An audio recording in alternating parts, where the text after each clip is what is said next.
আজকে আমরা চিংড়ি মাছের মালাইকারি রান্না করে দেখাবো। এই দেখেন, চিংড়ি মাছগুলোকে আমরা সুন্দরভাবে কেটে নিয়েছি এবং পরিষ্কার করে ধুয়ে নিয়েছি। কড়াইটা চুলায় বসিয়ে আমরা এখন মালাইকারি রান্নার জন্য পরিমাণ মতো সয়াবিন তেল দিব। কেউ চাইলে সরিষার তেল দিয়েও রান্না করতে পারেন। তেলটা গরম হয়ে গেছে, এখানে আমরা দিব পেঁয়াজের কুচি।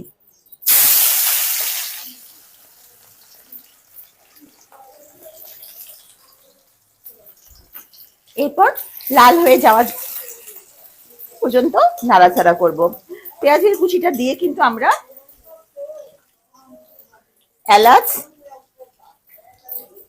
আর দারচিনি, দেখেন পেঁয়াজ নাড়াচাড়া করে পেঁয়াজটা লালচে হয়ে এসেছে। এখন আমরা এখানে দিব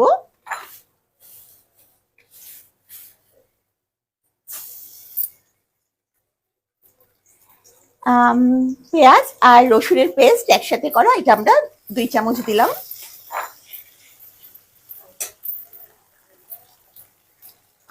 আদা পেস্ট ছোট চামচে 2 চামচ দিয়েছি, একদম ছোট চামচে 2 চামচ। এরপরে দিব 1 চামচ জিরার গুঁড়া,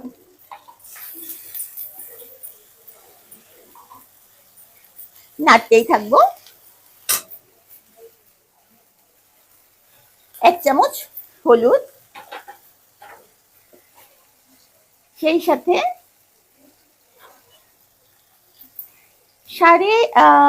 1 চামচ, ছোট চামচে 1.5 চামচ মরিচের গুঁড়া,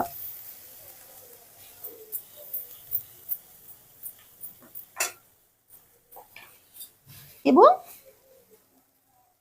1/2 চামচ ধনের গুঁড়া দিয়ে আমরা এটা নাড়তে থাকবো। আমরা কিন্তু এই চিংড়ির মালাইকারিতে কোনো রকম এক্সট্রা ওয়াটার ব্যবহার করব না। আমরা এখানে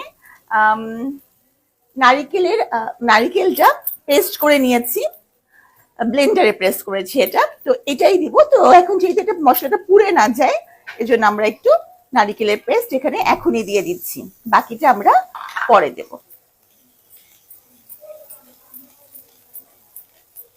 দিয়ে নাড়তে থাকবো। পরিমাণ মতো লবণ, লবণটা দিতে আমার সবচেয়ে ভয় লাগে, কারণ লবণে কম বেশির জন্য কিন্তু তরকারির টেস্টটা একেবারে বরবাদ হয়ে যায়।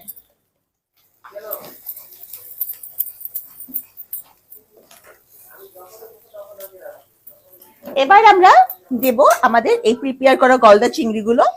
এই চিংড়িগুলোকে ঠিক গলদা চিংড়ি বলা যায় না, কি চিংড়ি মানে এই সাইজ। হ্যাঁ, কাটাটা আমরা পিছনের লেজটা রেখে বাকিটার খোসা ফেলে দিয়েছি, ঠিক আছে। ধুয়ে সুন্দর করে পরিষ্কার করে তারপরে আমরা দিচ্ছি।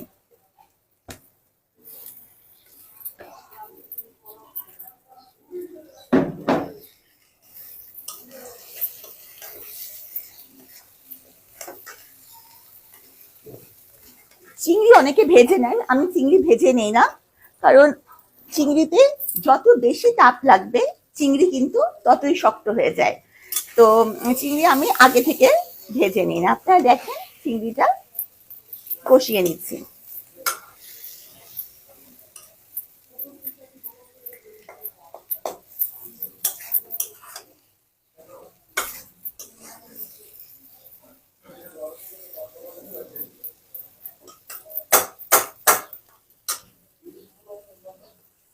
আমি চিংড়ি মাছের মালাইকারিতে অন্য কেউ দেন কিনা জানি না, আমি চিংড়ি মাছের মালাইকারিতে দুধ দিই, এবং এই দুধের সাথে আমি একটু লেবু দিয়ে দিই, যাতে টেস্টটা একটু অন্যরকম আসে।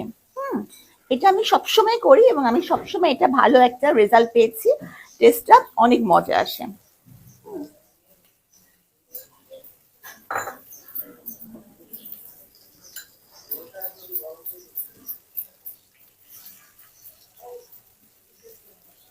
আমি কিন্তু আগে বলেছি এখানে আমরা কোনো এক্সট্রা ওয়াটার অ্যাড করব না, ঠিক আছে।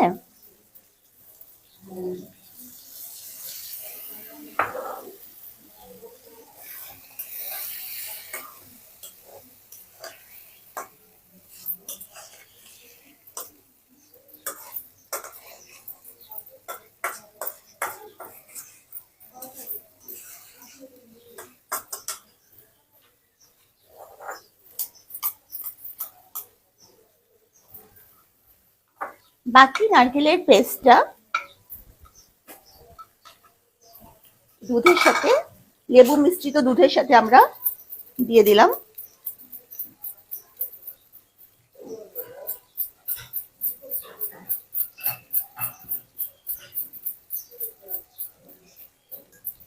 আপনারা দেখছেন যে আমি কি পরিমাণে ঘেমে যাচ্ছি, বাইরে অনেক গরম। যতবারই আমি রান্না করার সময় ঘামি, ততবারই আমি সেই সব রন্ধন শিল্পীদেরকে আন্তরিক শ্রদ্ধা জানাই, যে দিনের পর দিন যারা রান্নাঘরে প্রচুর সময় ব্যয় করে পরিবারের সবার জন্য বিভিন্ন ধরনের আইটেম রান্না করে ডাইনিং টেবিলে পরিবেশন করেন। খেতে তো জাস্ট 5 মিনিটে খাবার শেষ হয়ে যায়, কিন্তু রান্না করার প্রক্রিয়াটা অনেক কষ্টের।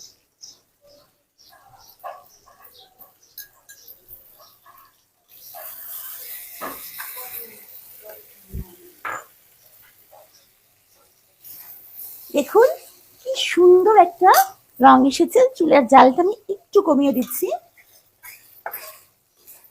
দেখুন তেলের উপরে কিন্তু মানে মশলার উপরে তেলটা ভেসে এসেছে।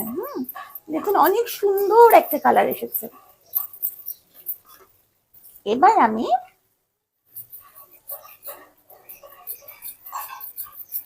নারিকেলের দুধ, এমনি দুধ এবং এই লেবু মিশ্রণটা ঢেলে দিচ্ছি। দেখুন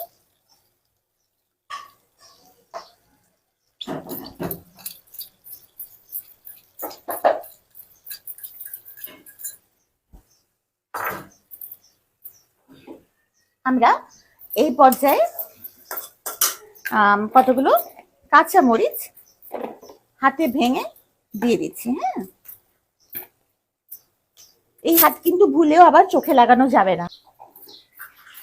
কিশোরগঞ্জের মেয়ে অহনা শিকদার আমার একটি পোস্টের কমেন্টে বলেছেন যে আগে উনি কত বড় কার্ডিয়াক সার্জন ছিলেন, এখন ওনাকে রূপচাঁদা মাছের শুটকি রান্না করতে হচ্ছে।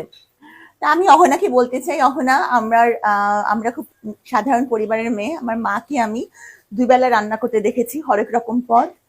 আমি যখন জাতীয় হৃদরোগ ইনস্টিটিউটে কার্ডিয়াক সার্জারি রেজিস্ট্রার ছিলাম, that was a very important post. তখনও কিন্তু বাসায় এসে জাস্ট কাপড়টা চেঞ্জ করে আমি রান্নাঘরে ঢুকে গেছি। তখন হয়তো একটা মানে সকল আইটেম রান্না করতাম, এখন তো আমি মাত্র একটা আইটেম রান্না করছেন। আমাদের তরকারি রং চলে এসেছে। তো আমি এই জাতীয় খাবারে সব সময় 1 চিমটি চিনি দেই। তো ঠিক 1 চিমটি, এবং 1 চিমটি চিনি কিন্তু কারিশমা দেখাই দিবে। যেহেতু এখানে দুধ দেওয়া হয়েছে এবং নারিকেলের মিল্ক মানে কোকোনাট মিল্কটা ইউজ করা হয়েছে, এই জন্য কিন্তু এটা ঘন হাতেই নাড়তে হবে, কারণ না হলে এটা নিচের দিকে লেগে যাওয়ার সম্ভাবনা।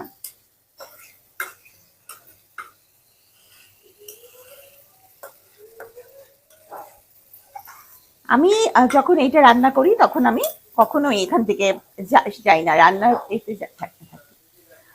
এলাচ মুখে পড়লে, এলাচ কিন্তু একটা খুবই ব্যাড ফিলিংস দেয় খাবারের সময়। আমি এলাচটা তখন রান্নার সময় দিয়েছি, এখন এলাচ তুলে আমি ফেলে দেব।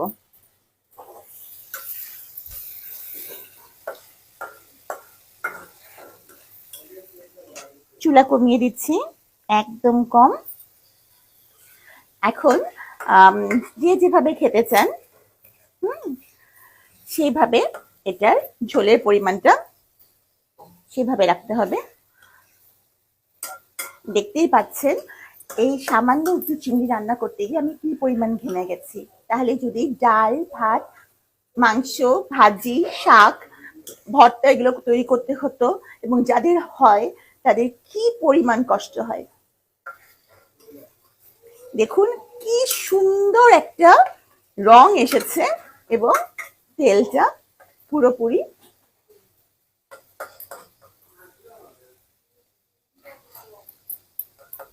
ভেসে উঠেছে। হ্যাঁ, তেলটা পুরোপুরি ভেসে উঠেছে।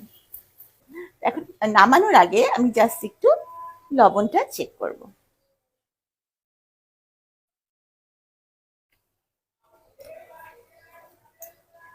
একদম পারফেক্ট লবণ হয়েছে। তাহলে আজকে আমাদের রান্না চিংড়ি মাছের মালাইকারি পরিবেশনের জন্য রেডি।